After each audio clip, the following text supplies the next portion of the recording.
Salam sejahtera bagi kita sekalian. Assalamualaikum warahmatullahi wabarakatuh. Kelulusan seleksi P3K untuk jabatan teknis pada tahun 2022 sangat rendah. Sementara kebutuhan di pemerintah tidak tercukupi. Maka Menpan RB keluarkan kebijakan khusus, yaitu melalui Menpan RB nomor 451 tahun 2023. Seperti apa isinya? Mari kita lihat. Inilah kebijakan yang diambil oleh Menpan RB melalui keputusan Menpan RB nomor 571 tahun 2023 tentang optimalisasi pengisian kebutuhan jabatan fungsional teknis pada P3K tahun anggaran 2022. Tahun anggaran 2022 kelulusan P3K teknis sangat rendah, sehingga Menpan membuat kebijakan khusus melalui keputusan Menpan ini, supaya para THK 2 dan tenaga honorer yang seleksi tahun 2022 lebih banyak terrekrut untuk menjadi P3K. Menimbang bahwa kelulusan peserta seleksi P3K jabatan teknis tahun 2022 sangat rendah, sehingga banyak lowongan yang kosong, tidak terisi. Mengingat bahwa perlu diberikan penghargaan bagi peserta yang berstatus ex-THK 2 dan pegawai non-ASN, maka diambillah kebijakan untuk mengisi kebutuhan tersebut dari hasil seleksi tahun 2022. Memutuskan, menetapkan, ini ke-1, optimalisasi pengisian kebutuhan jabatan fungsional teknis pada pengadaan P3K tahun 2022 dilakukan terhadap jabatan yang belum terpenuhi kebutuhannya. Contoh ya, waktu seleksi tahun 2022 dibutuhkan jabatan A 4 orang. Tetapi yang lulus dengan nilai ambang batas hanya 1, maka ranking kedua, 3, 4 ini akan direkrut melalui optimalisasi ini. Jadi sesuai kebutuhan harus diambil oleh pemerintah.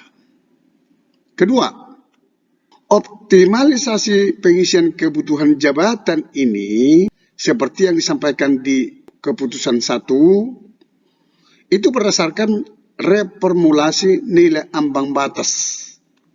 Artinya nilai ambang batas yang berikutnya, ranking 2, ranking 3, ranking 4, itulah yang diambil sampai terpenuhi kebutuhan.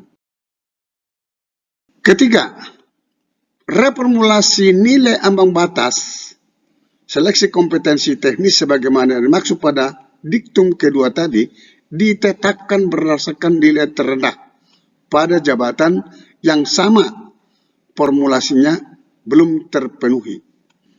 Keempat, optimalisasi pengisian kebutuhan jabatan sebagaimana dimaksud pada diktum ke-1 tadi dilakukan bagi peserta ex-THK 2, peserta non-ASN.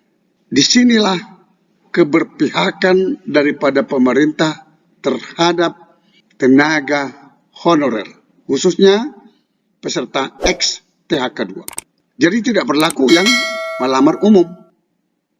Kelima, peserta ex-THK 2 sebagaimana dimaksud pada diktum keempat ini adalah ex-THK 2 yang terdaftar di dalam database BKN.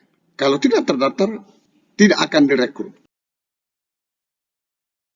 Ketujuh, peserta non-ASN ini sebagaimana dimaksud pada diktum ke-6 tadi, untuk non-ASN harus memiliki surat keterangan pengalaman bekerja ditandatangani oleh pejabat tinggi pratama atau pimpinan satuan kerja di instansi pemerintah.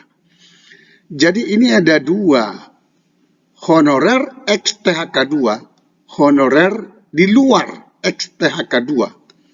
Yang di luar inilah atau peserta non-ASN inilah yang harus memiliki surat keterangan. Kedelapan, optimalisasi pengisian kebutuhan jabatan sebagaimana dimaksud diktum ke-1 diberlakukan terlebih dahulu bagi XTHK2. Jadi diprioritaskan XTHK2 yang memenuhi reformulasi nilai ambang batas dalam seleksi kompetensi teknis dengan peringkat terbaik.